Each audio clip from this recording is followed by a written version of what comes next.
오늘 제가 준비한 설교 제목의 말씀은 삶이 공고해지는 것은 이라는 설교 제목으로 하나님의 말씀을 나누려고 합니다. 이러한 이야기를 우리는 많이 듣지 않습니까? 예수님을 믿는데 왜 우리의 삶은 공고한 것입니까? 예수님을 믿는데 왜 고난을 겪게 되는 것입니까? 라는 질문과 동시에 찾아오는 공고함을 통해서 믿음을 저버리는 연약한 성도님들도 많이 볼 수 있는 것을 교회에서 발견하게 됩니다. 그렇지만 여러분도 아시다시피 신앙생활과 우리가 겪는 곤고함은 뗄 수 없는 관계인 것을 우리는 우리의 삶을 통해서 경험하였기에 다들 알고 계실 것입니다. 우리의 삶에서 믿음 때문에 울기도 하고 웃기도 하고 행복하기도 하고 우울하기도 한 그러한 경험이 얼마나 많습니까? 그러한 어려움을 통해서 우리의 믿음이 증명되고 자라는 것을 우리는 알 수 있는 것입니다. 고린도후서 13장 5절 말씀에 보면 너희가 믿음 안에 있는가 너희 자신을 시험하고 너희 자신을 확증하라. 예수 그리스도께서 너희 안에 계신 줄을 너희가 스스로 알지 못하느냐. 그렇지 않으면 너희는 버림받은 자니라. 사람은 모든 것을 내 힘으로 능력으로 통제하려는 욕구가 상당히 크기 때문에 신앙생활을 하고 있는 우리도 우리 안에 계신 예수님보다 내 자아나 내 욕심이나 내 뜻이 앞서는 것을 매일 경험할 수 있습니다. 아무리 거룩한 척 내 자신을 치장하고 사람들 앞에서는 죄와 거리가 먼 것처럼 그렇게 행하는 사람들이 오히려 죄와 더 가까울 수 있다는 것을 우리는 알 수 있습니다.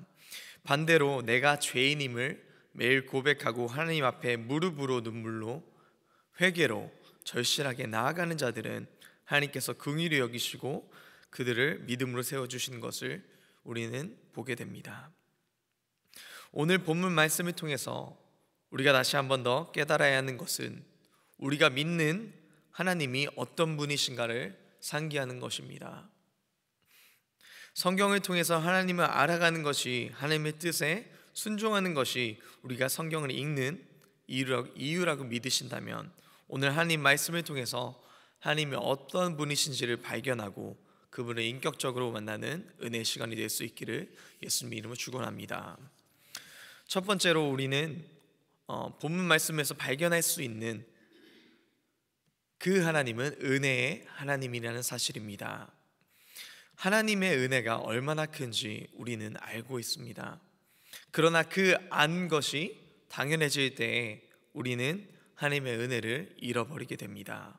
그리고 그것이 얼마나 감사한 것인지 또한 잊어버리게 됩니다. 우리는 인간관계 속에서도 계산을 통해서 얼마나 주고받는 이러한 기브앤테이크 같은 관계를 통해서 발전되는 것이 사회생활에서는 기본적인 인간관계인데 그것이 유일하게 예외인 것이 사랑의 관계인 것을 알 수 있습니다. 하나님의 끝이 없는 그 은혜는 그분의 사랑으로부터 기초되었습니다. 자식들은 부모에게 왜 나를 이렇게까지 사랑하십니까? 라고 묻지 않습니다. 왜냐하면 당연하게 부모는 자식을 사랑하기 때문입니다. 하나님의 사랑은 부모가 그 자식을 아낌없이 조건 없이 사랑하듯이 그 당연한 사랑으로 자녀된 우리를 사랑하고 계십니다. 그렇기에 그분의 은혜는 끝이 없음을 우리는 볼 수 있습니다. 오늘 본문 말씀을 보면 아비멜렉의 뒤를 이어서 이사갈 사람 도도의 손자 부하의 아들 돌라가 일어나서 이스라엘을 구원했다고 쓰여 있습니다. 그는 24년 동안 사사로 살다가 하나님의 품에 안겼고 그 후에는 길르앗 사람 야일이 일어나서 22년 동안 이스라엘의 사사가 되었습니다. 또한 하나님은 그에게 복을 주셔서 아들 30명에 가질 수 있도록 하셨고 그들은 성읍을 대표하는 방백으로 주님 그렇게 성경 말씀을 통해서 나귀를 탄 것을 통해서 우리는 볼 수 있습니다. 기드온이 죽은 후에 이스라엘 민족들은 사사기 8장 33절과 35절까지의 말씀을 보면 하나님으로부터 돌아서서 바알들을 따라가며 모든 원수를 물리치신 하나님을 잊어버리고 음행하였다고 기록되어 있습니다. 그런 이스라엘 민족들은 하나님의 그분의 전적인 은혜로 그들을 돌라와 야일을 통해서 건져내시는 것을 본문의 말씀을 통해서 보게 됩니다. 이는 이스라엘의 회개를 통하거나 이스라엘의 어떠함을 통해서 하나님께서 그들을 건져주시고 그들을 구원해 주신 것이 아닙니다. 그들의 열심이 아닙니다. 하나님은 그분의 은혜, 값없이 주신 그 은혜를 통해서 이스라엘을 구원하시고 반세기나 되는 45년 동안 이스라엘 민족을 평화 가운데 살게 해 주셨습니다. 우리가 이 말씀을 보면서 깨달아야 하는 것은 어차피 하나님의 은혜로 구원받는 것이니까 우리가 아무렇게 살아도 된다라는 것이 아니라 하나님의 은혜를 감사하고 기억하며 고백하는 삶을 살아야 한다는 것입니다. 저만 해도 아무것도 내세울 것이 없는 사람입니다. 찬양을 인도한다지만 세상 가운데서 얼마나 저보다 뛰어나고 노래를 잘하는 사람이 많습니까? 그럼에도 불구하고 저를 그 수많은 자들 가운데서 하나님의 종으로 사용해 주시는 하나님의 은혜가 너무나 감사한 것입니다. 여러분, 우리가 내세울 것이 없는 사람인 것을 주님 앞에서 고백해야 합니다. 온전히 하나님을 예배하기 위해서는 우리는 하나님을 나타내는 예배자가 되어야 합니다. 그렇게 하나님을 고백할 때 은혜의 하나님께서 과거에도 우리를 선하게 인도하신 그 하나님이 미래에도 우리를 계속해서 선하게 이끌어 줄 줄 믿습니다. 두 번째로는 은혜의 하나님을 기억하는 것입니다.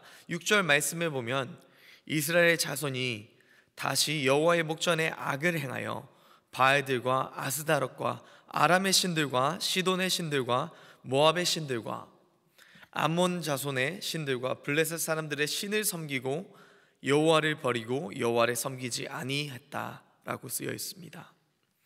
주변 국가와 또한 그들을 괴롭히고 압제하던 나라의 신들까지 섬기면서 여호와를 버렸다고 합니다. 그들의 배신이 얼마나 우리 눈에는 어리석게 보입니까? 아니 차라리 같이 섬기기라도 하지라는 생각이 들지는 않습니까? 그런데 그들에게는 더 이상 하나님이 눈에 차지 않던 것이었습니다. 그들은 풍요와 재물을 주는 다른 이방 나라의 우상 신들이 너무나 좋아 보이고 그것들을 갖기를 갈구했습니다. 그리고 하나님이 자신들의 욕구를 채워주지 않는다고 생각하고 하나님을 배신하고 떠난 것입니다. 하나님을 떠난 그들의 결과는 처참했습니다. 7절 말씀을 보면 여호와께서 이스라엘에게 진노하사 그들을 블레셋 사람들과 암몬 자손의 손에 그들을 파셨다고 쓰여 있고 이는 18년 동안 계속되었으며 그들의 곤고는 심해졌다고 쓰여져 있습니다. 하나님이 이스라엘 민족을 파셨다고 쓰여 있지만 그것은 단지 이스라엘의 민족이 하나님의 보호하심을 거부하고 하나님을 떠난 결과일 뿐입니다.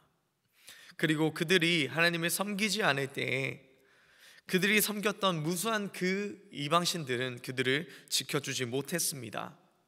우리는 이러한 이스라엘의 민족의 죄악과 배신을 보면서 어떤 생각이 듭니까? 어찌 저럴까? 하나님께서 그들을 구원해 주신 것이 얼마나 많은데 괘씸하다는 생각이 들지는 않습니까?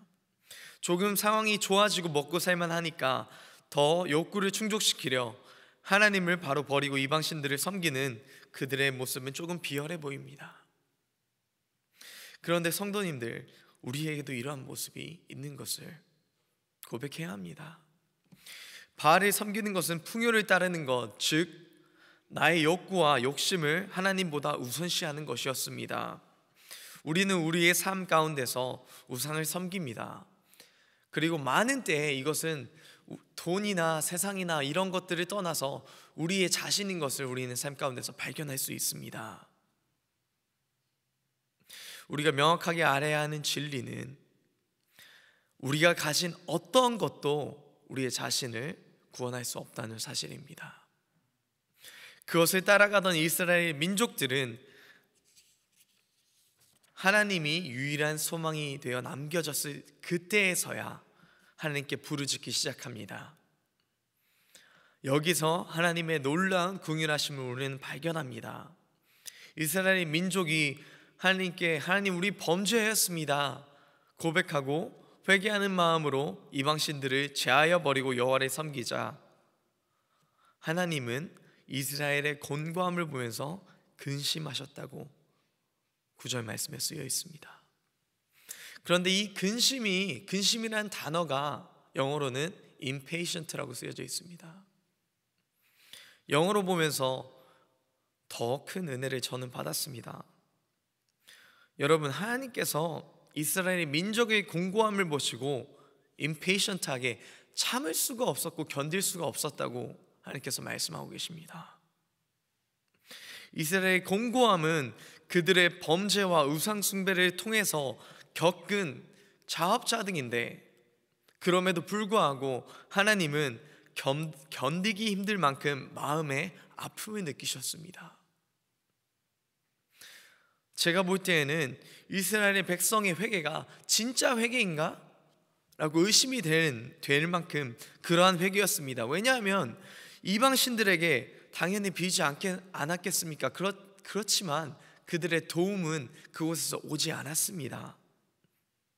그 이방신들이 소용이 없었고 하나님밖에 자신들을 도울 수 없음을 알고 절박하게 매달린 그들인데 그들을 긍휼히 여기시는 하나님을 보면서 하나님의 긍휼은 어찌 이렇게 크실까? 라는 생각이 들게 되었습니다. 그러면서 그런 하나님이기 때문에 내가 구원을 받았구나 라는 것을 깨닫게 되었습니다.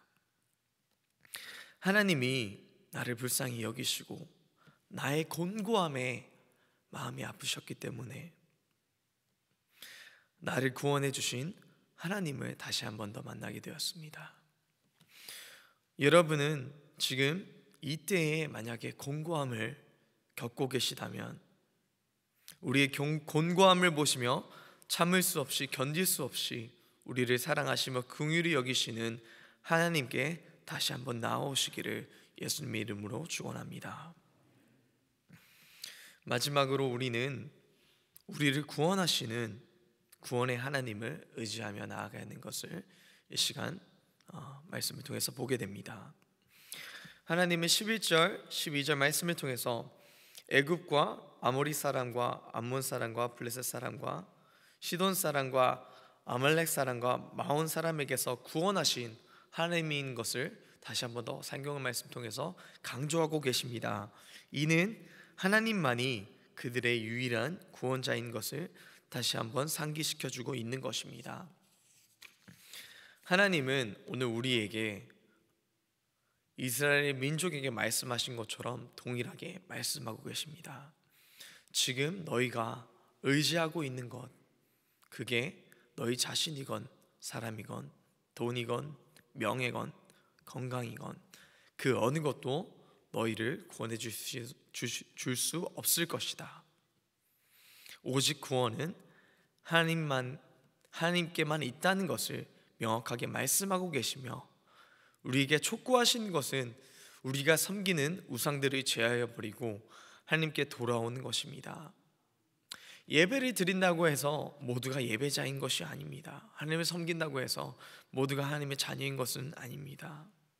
하나님을 굳이 믿지 않아도 예배에 참석할 수 있고 하나님을 굳이 믿지 않아도 하나님을 섬기는 자리에 있을 수 있습니다. 또한 우리의 영이 죽은 상태로 우리의 육신만 하나님께 나와 있을 수도 있습니다. 하나님께서 바라시는 것은 그러한 것이 아니라 우리의 삶의 방향이 하나님께로 향하여 하나님과 매일 동행하는 삶을 우리와 같이 걸어 나가시기를 원하시고 계십니다.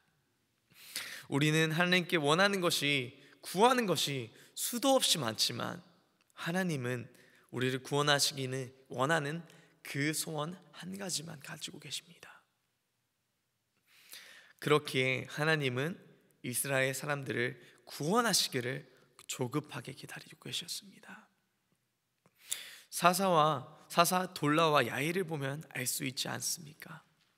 이스라엘의 어떠함이 아니었습니다. 하나님의 긍휼과 은혜였습니다. 우리가 어떻게 구원 받은지를 생각해 보면 답이 나오지 않습니까? 우리의 어떠함이 아닌 하나님의 은혜와 긍휼이었던 것을 고백할 수밖에 없을 것입니다. 사랑하는 성도님들, 우리의 삶에 곤고함이 더해질수록 하나님의 은혜와 긍휼을 잊어버리거나 잃어버리지 않고 그것을 고백하면서 나아갈 수 있기를 예수님 이름으로 축원합니다. 그것들을 당연하게 여기지 않으며 매일 감사하고 고백하며 하루하루를 하나님과 동행하며 살아가야 합니다. 그렇게 고백할 때에 우리의 곤고함을 보시고 구원해 주시기를 견딜 수 없는 심정으로, 마음으로 기다리시는 하나님의 역사하심을 우리는 경험하고 보게 될 줄 믿습니다. 곤고함이 더해질수록 하나님을 의지함을 통해서 믿음의 삶이 깊어져가는 저와 성도님들이 될 수 있기를 간절히 기도합니다. 기도하겠습니다.